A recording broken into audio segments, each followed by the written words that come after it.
नमस्कार, स्वागत है आपका आरटी हलचल में और मैं हूं आपके साथ फाल्गुनी सोनी लेकर जिले के तरोताजा हालात। चलिए सबसे पहले नजर डालते हैं आज की हेडलाइंस पर।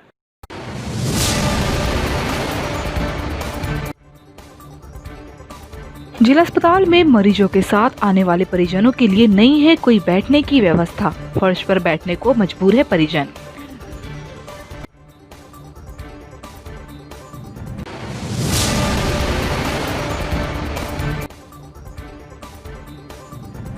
ग्राम कदरली के किसानों ने मुआवजे की मांग को लेकर कलेक्टर को सौंपा ज्ञापन।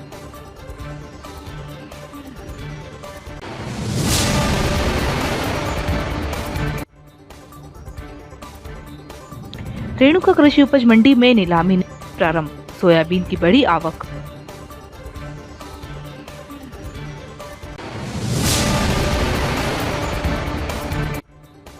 फवारा चौक में भगवान जगन्नाथ के रथ की तरह मां नवदुर्गा का पंडाल किया जा रहा है तैयार।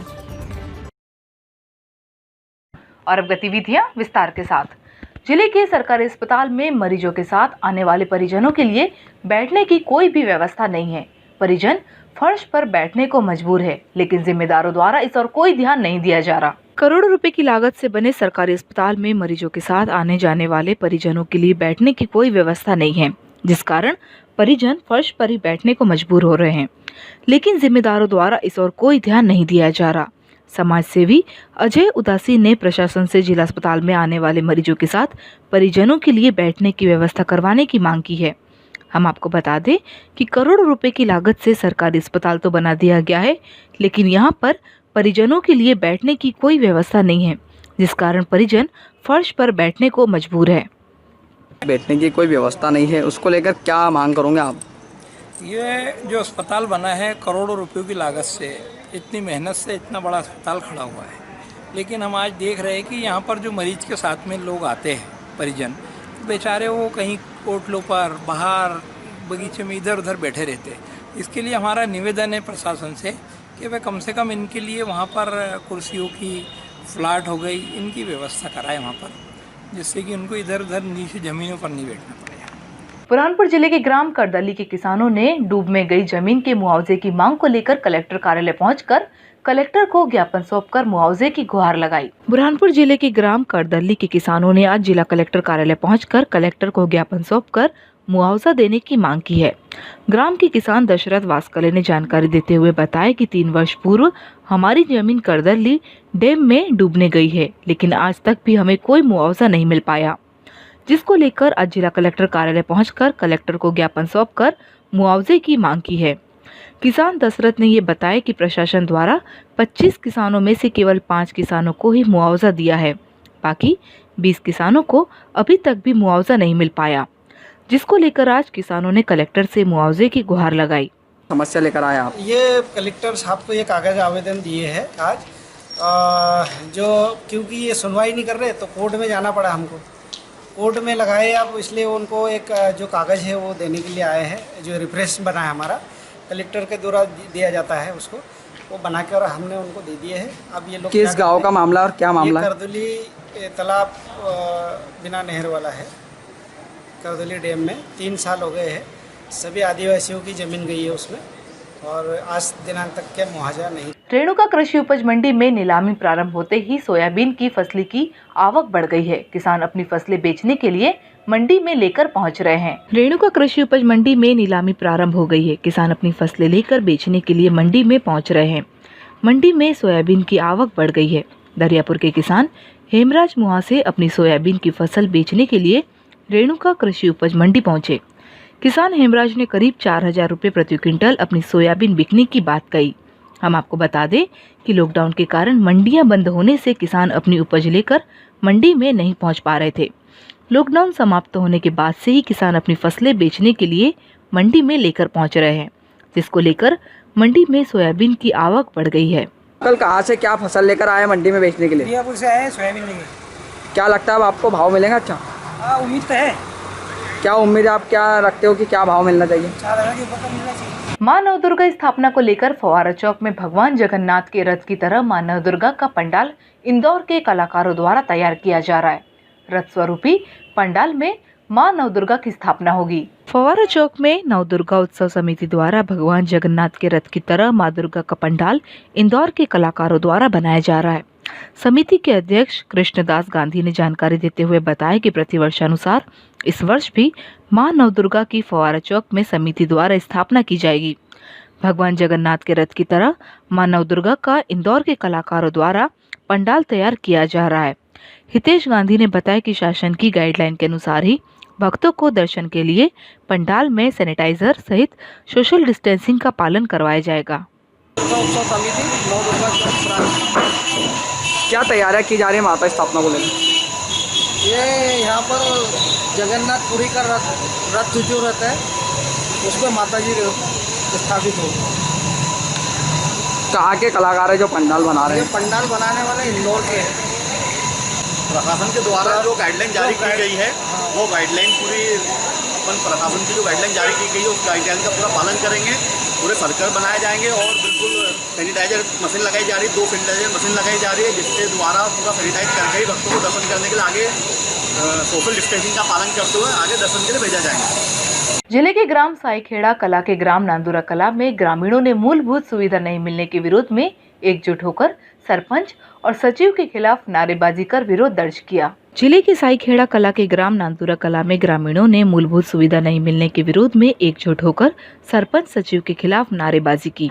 ग्रामीणों का कहना है कि जब तक हमारी समस्याओं का समाधान नहीं किया जाता है तब तक गांव में सचिव और सरपंच को आने नहीं देंगे। पंचायत द्वारा सभा मंडल बनवाने के लिए ग्राम नांदुरा खुर्द में राशि स्वीकृति की थी, लेकिन 2 साल होने के बावजूद भी सभा मंडप नहीं बन पाया।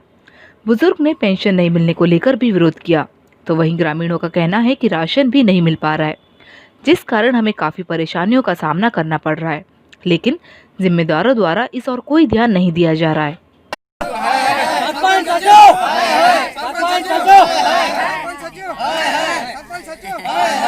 जब तक हमारा मांगे पूरी नहीं करेंगे, जो काम नहीं कर रहा है तो हमारा गांव में उनको पैर नहीं रखने देता। बस हमारा इतना ही है कि बस हमारा काम पूरा करो। अच्छा, कंट्रोल में जाते हैं सोसाइटी में तो बोलते हैं तेरा कूपन नहीं है, तेरा नाम नहीं है। हाँ, ये गांव में कैसे चल रहा है समस्या। कैंटी खोदा था, हमको 1 रुपया नहीं मिला। अच्छा, हम तो विधवा बैठा। हाँ, तो फिर हमको तो मिलना चाहिए था ना। गारंटी में काम करने गए, उनके पेमेंट 2-3 हफ्ते का जो पेमेंट है वो भी नहीं डाल रहा, और जो नहीं गया है उनके खाते में पेमेंट डाल दिया। सरकारी अस्पताल का ऑनलाइन कायाकल्प की टीम द्वारा निरीक्षण किया गया। निरीक्षण कर अधिकारियों को आवश्यक दिशा निर्देश दिए गए। जिला अस्पताल में सोमवार सुबह कायाकल्प योजना में सर्वे कार्य हुआ। कोविड-19 के कारण इस बार टीम ने भौतिक सत्यापन नहीं किया, बल्कि डिजिटल तरीके से जिला अस्पताल की सारी व्यवस्थाओं का जायजा लिया। टैबलेट के माध्यम से एक कर्मचारी ने अस्पताल की सभी व्यवस्थाओं को टीम के सदस्यों को ऑनलाइन ही दिखाया। कायाकल्प अभियान की शुरुआत राज्य सरकार ने सरकारी अस्पतालों में सुविधाओं को बेहद करने के लिए की है। इस योजना में 72 अंक पाने वाले अस्पतालों को उनके विकास और बेहतर सुविधाओं के लिए अलग से फंड दिया जाता है। पिछले कुछ सालों से जिला अस्पताल बेहतर अंक लाने का प्रयास कर रहा है, लेकिन हम अभी भी काफ़ी पीछे हैं।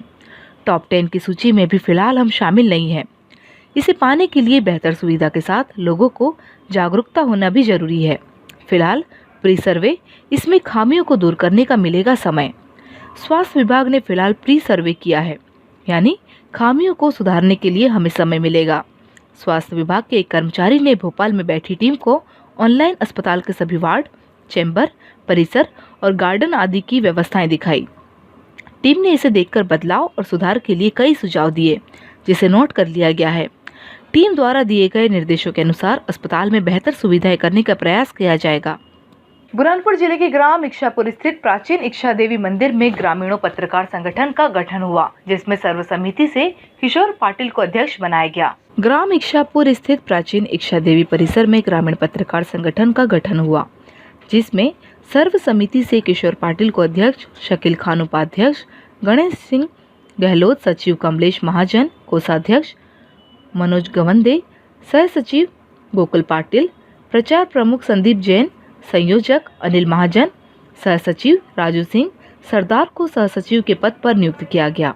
मुख्य अतिथि वरिष्ठ पत्रकार मुकेश पूर्वे और आनंद दीक्षित, उमेश जंगाले कार्यक्रम में शामिल हुए। आप सबको मैं बधाई देता हूं, सभी पत्रकारों को, कि इतनी बड़ी जिम्मेदारी ग्रामीण क्षेत्र की आपने मुझे सौंपी है। मैं बड़ी ईमानदारी से उसको निभाऊंगा। आज शाहपुर ग्रामीण संगठन का पत्रकार संगठन का गठन किया गया है, जिसमें सौ संबोधित से किशोर दादा पाटिल को अध्यक्ष बनाया गया है और हम सब पत्रकार जुट मिलकर काम करेंगे। कलेक्टर कार्यालय में अपर कलेक्टर की अध्यक्षता में नेपानगर उपचुनाव को लेकर राजनीतिक पार्टी के पदाधिकारियों की बैठक आयोजित हुई, जिसमें निर्वाचन आयोग के निर्देश के विस्तार से जानकारी दी गई। कलेक्टर कार्यालय में अपर कलेक्टर की अध्यक्षता में नेपानगर उपचुनाव को लेकर राजनीतिक पार्टी के पदाधिकारियों की बैठक आयोजित हुई, जिसमें निर्वाचन आयोग के निर्देशों की विस्तार से जानकारी दी गई। अपर कलेक्टर कैलाश वानखेड़े ने बताया कि मतदाता को किसी भी वाहन से किसी भी पार्टी का कोई व्यक्ति मतदान केंद्र पर नहीं ले जा सकेगा। साथ ही कोरोना महामारी को लेकर भी पदाधिकारियों को विस्तार से जानकारी दी। इस दौरान राजनीतिक पार्टी के पदाधिकारी मौजूद थे। कोई वाहन, कोई ऐसी सुविधा जिसमें कि मतदाताओं को इधर से उधर लाया जाए, रखा जाए, ऐसा कोई प्रावधान नहीं है। आयोजित हुई और क्या ये जिला निर्वाचन द्वारा आज जो बैठक बुलाई गई थी, ये उपचुनाव नेपानगर उपचुनाव को लेकर, इसमें आने वाले स्टार प्रचारक और कोविड-19 को लेकर जो दिशा निर्देश आए हैं राष्ट्रीय निर्वाचन आयोग से, उसको लेकर सभी पार्टी के प्रवक्ताओं की यहाँ पर बैठक बुलाई गई थी। और अब वक्त हो चुका है आपसे विदा लेने का। जाते जाते डालते नजर आज की हेडलाइंस पर।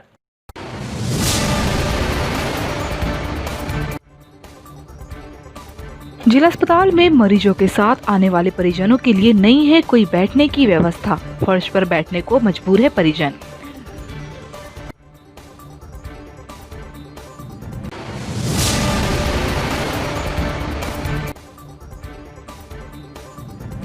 ग्राम कदरली के किसानों ने मुआवजे की मांग को लेकर कलेक्टर को सौंपा ज्ञापन।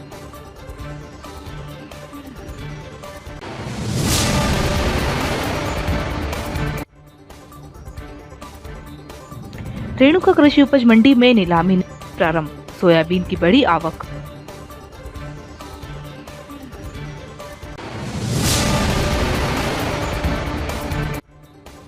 फवारा चौक में भगवान जगन्नाथ के रथ की तरह मां नव दुर्गा का पंडाल किया जा रहा है तैयार। तो कल फिर होगी आपसे मुलाकात जिले की ताजा गतिविधियों के साथ।